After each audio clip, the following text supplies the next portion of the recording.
Tribuners, saya Delta Gonzales hadir kembali menyapa Anda dalam program Super Skor Spesial Piala Dunia 2022 untuk edisi hari ini, Senin 28 November. Dan kali ini kita akan mengulas laga dari grup G yang mempertemukan Brazil versus Swiss. Sudah bergabung dengan saya, ada Bang Hussein Sanusi, wartawan olahraga Tribun Ternate, dan Bli Komang Agus, wartawan olahraga Tribun Bali. Halo Bang Hussein, halo Bli Komang. Halo Delta. Halo Data. Oke, kita masih semangat dalam gelaran Piala Dunia kali ini, Brasil versus Swiss ini, Bang Husen dan juga Bli Komang. Jadi, Tribuners, Brasil makin kokoh di puncak dengan raihan 3 poin, dan juga diikuti Swiss juga dengan raihan 3 poin, sementara di posisi ketiga dan posisi keempat ada Kamerun dan juga Serbia yang belum mendapatkan poin sama sekali. Oke, Bang Husen, di sini Brasil bisa berhasil memperoleh 3 poin saat mengalahkan Serbia dengan skor 2-0. Bagaimana pendapatnya Bang Husen seputar penampilan Brasil di matchday pertama kemarin? Brasil ini dalam setiap perhelatan Piala Dunia selalu masuk dalam bursa tim favorit yang Ya.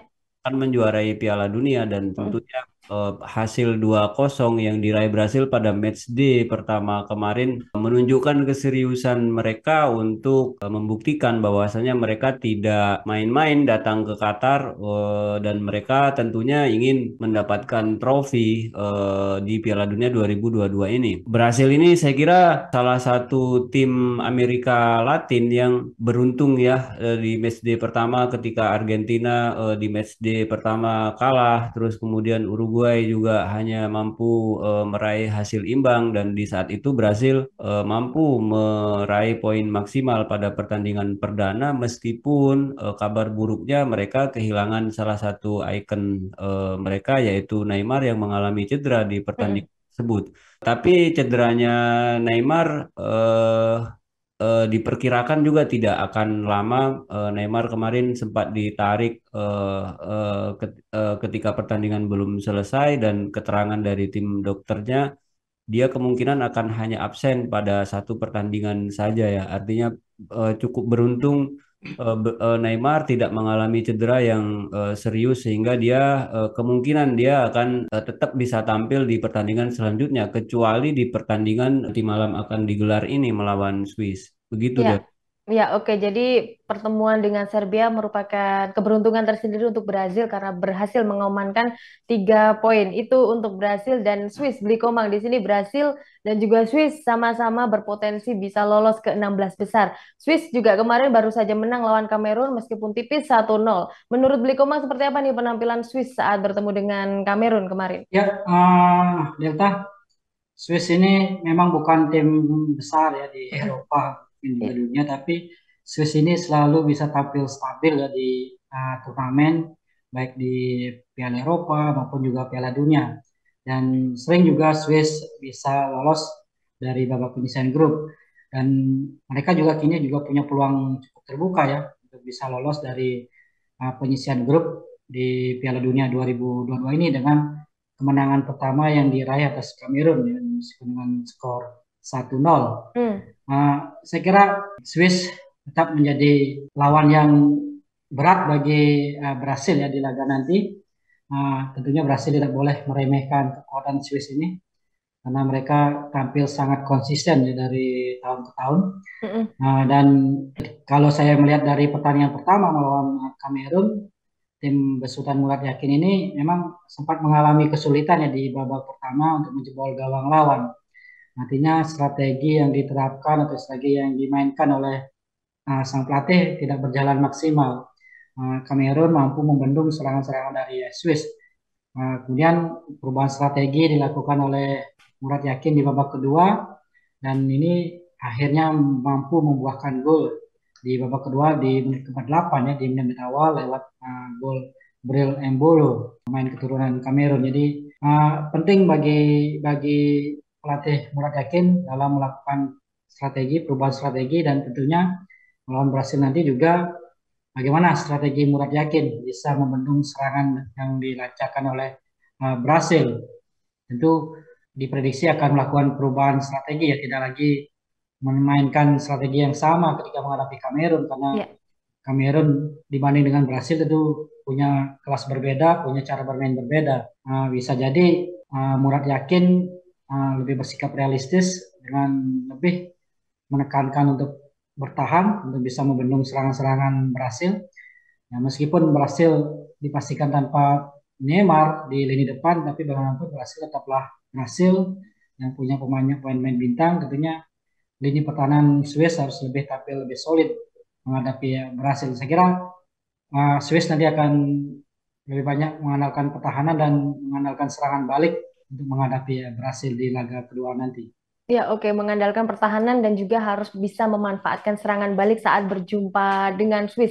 Bang Hussein tadi sudah sempat disinggung beberapa kali Neymar memang harus absen karena menderita cedera ankle. Kalau dilihat ankle-nya sampai bengkak ya. Saya tidak tahu apakah akan sampai Piala Dunia berakhir atau hanya seperti prediksi dokter hanya sekali pertandingan absen. Nah, lantas dengan ketidakadanya Neymar ini apakah akan sangat berpengaruh dalam skuad Brazil atau justru ada pengganti sosok Neymar? Ya, Delta seperti biasanya ya, ketika sebuah tim kehilangan pemain bintang, di mana dia tidak bisa tampil di pertandingan, tentu sedikit banyak memiliki pengaruh. Tapi kalau saya melihat apa yang terjadi di Brazil, kehilangan sosok Neymar sebenarnya hanya memberikan dampak secara psikis saja terhadap skuad timnas Brazil. Artinya mereka kehilangan seseorang yang selama ini menjadi ikon dari sebuah klub,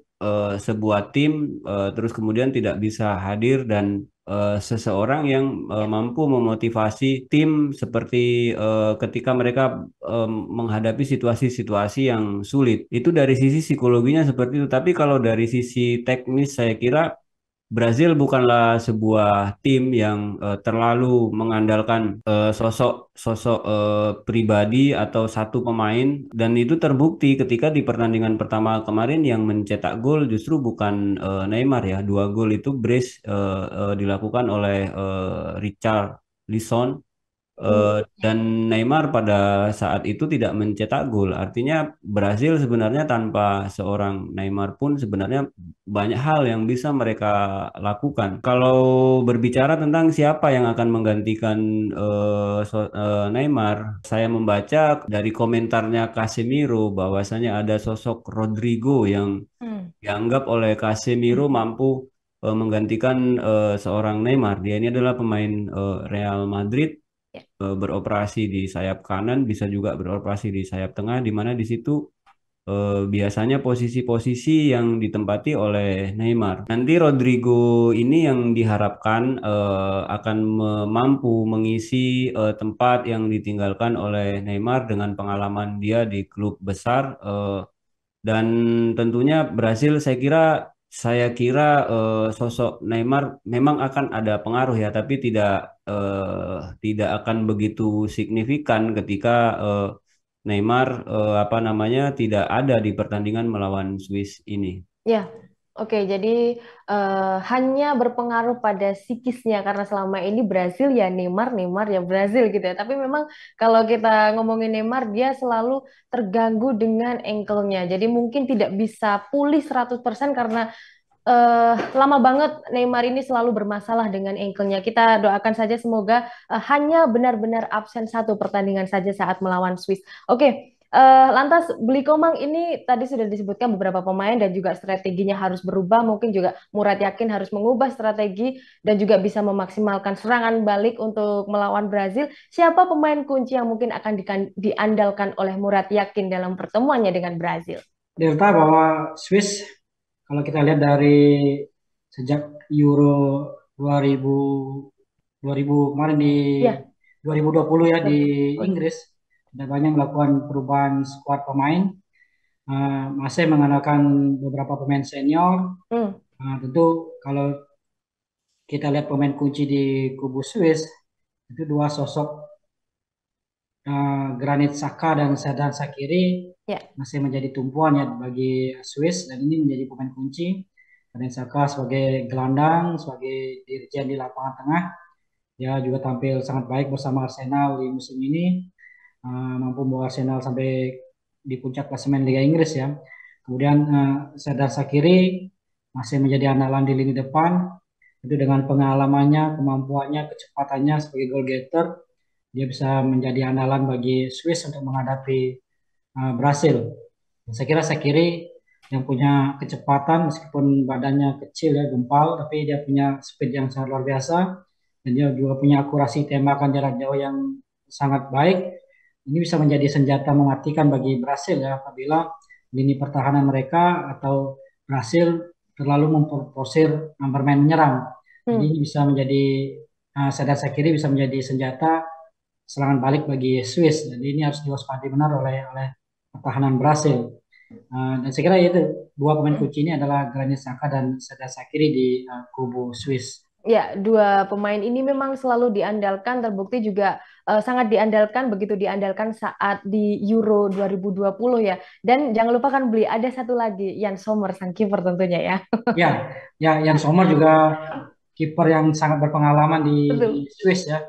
Dia sudah berapa kali tampil bersama Swiss di ajang Piala Eropa untuk Piala Dunia dan terbukti kiper ini sangat-sangat tangguh ya. Mm-mm. Dan lini belakang juga masih banyak mengandalkan pemain-pemain senior seperti Ricardo Rodriguez ya. Jadi masih menjadi andalan Swiss juga di lini belakang. Saya kira sekali lagi bahwa Swiss akan mungkin cenderung akan lebih bermain lebih bertahan, kemudian melancarkan serangan balik ke Brasil ya. Karena kita tahu Brasil pastinya akan bermain menyerang sesuai dengan gaya dan tradisi sepak bola Brasil dengan Ya, tiga oke. Tugu Bonitonya. Dengan strategi prediksi dari Beli Komang yang mengandalkan strategi bertahan dan juga serangan balik, ini prediksinya akan berapa nih skornya, Beli? Ya, menarik ya. Jadi Ya, Swiss ini bisa menjadi kuda hitam ya bagi tentunya. Brasil dan apabila Swiss bisa mengalahkan Brasil, tentu ini juga akan menjadi kejutan besar di Piala Dunia 2022 Qatar ini seperti Mm-mm. halnya Arab Saudi yang mengalahkan Argentina, kemudian Jepang yang mengalahkan Jerman. Dan apabila Swiss mengalahkan Brasil tentu juga jadi kejutan besar. Nah, akan tetapi saya kira peluang bagi Swiss untuk meraih kemenangan untuk membuat kejutan itu sangat sangat agak kecil ya. Tanpa meremehkan kekuatan Swiss, saya kira Brasil masih tetap layak diunggulkan dalam pertandingan ini meskipun mereka kehilangan Neymar. Tapi kita tahu Brasil punya banyak bintang-bintang di lini depan. Seperti disebutkan tadi Uceng, ada Masada Rodrigo yang bermain di Real Madrid sebagai pengganti Neymar. Juga masih ada Gabriel Jesus. Ya. Kemudian juga ada Martinelli, dua pemain dari Arsenal yang juga tampil baik musim ini. Saya kira juga perlu diberi kesempatan dan tentunya juga bisa menjadi ancaman bagi Swiss ya apabila dimainkan. Uh, Peluang bagi Brasil untuk meraih kemenangan sangat, sangat terbuka. Saya kira Brasil bisa meraih kemenangan dengan skor 2-0. 2-0 ya, Beli ya? Ya, betul. 2-0 sama seperti saat meraih kemenangan lawan Serbia. Oke, Bang Hussein, seperti apa nih? Mungkin ada pemain kunci yang akan dipasang Brazil saat lawan Swiss. Apakah mungkin Richarlison kembali akan menjadi aktor atau ada yang lain? Atau mungkin Vini yang kemarin juga membuat assist untuk golnya Richarlison atau ada lagi nih? Siapa? Ya, saya kira Richarlison akan ini ya menjadi salah satu pemain kunci di pertandingan ini nanti. Hmm. Dan saya kira sosok Rodrigo ya yang di Real Madrid cukup apa namanya cukup Vital ya, ya Vital. vital ya. Kalau benar-benar dia dimainkan di pertandingan ini, meskipun catatan golnya dia bersama timnas Brazil juga tidak begitu banyak dari lima lima pertandingan dia baru mencetak satu gol. Tapi ini Hmm. pemain muda yang diharapkan mampu apa menjadi penerusnya Neymar. Artinya sebenarnya tantangan terberatnya Brasil di pertandingan ini adalah soliditas lini pertahanannya Swiss ya, di mana mereka sebelum di Piala Dunia ini mereka cukup solid bermain lini pertahanan mereka bermain cukup solid. Dan tanpa kehadiran Neymar, tapi Richarlison juga on fire kemarin di pertandingan pertama. Saya kira mereka harus bekerja keras. Bagaimana mereka bisa mampu membombardir pertahanan Swiss. Gitu Delta. Ya, oke. Skornya langsung aja. Bang Hussein, berapa ini? Kalau dari Beli Komang tadi dua Sama ya, nol ini. 2-0 ya, dua Sama, kosong. dua Ini, kosong ya? ini kan menjadi apa namanya menjadi ujian juga bagi apa namanya Swiss yang memiliki lini pertahanan yang bagus. Mm-mm. Oke, jadi memang kalau dalam laga ini Brasil berhasil menang, tiket 16 besar akan sudah di tangan. Tapi jika Swiss yang menang, nah nantikan kejutannya. Oke, karena Piala Dunia selalu banyak kejutan ya. Dan tentunya terima kasih untuk Bang Husan dan juga Bli Komang untuk ulasannya Brasil versus Swiss dari grup G. Sampai jumpa di ulasan berikutnya. Oke, Tribuners, jangan lewatkan program Super Score spesial Piala Dunia 2022 yang tayang di YouTube Tribunnews dan Facebook Tribunnews. Kami tayang setiap hari selama gelaran Piala Dunia tepat 1 jam sebelum pertandingan. Saya Delta Gonzalez pamit undur diri. Terima kasih atas kebersamaan Anda. Sampai jumpa.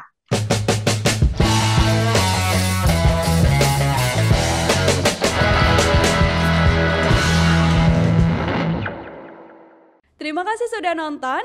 Jangan lupa like, subscribe, dan share ya.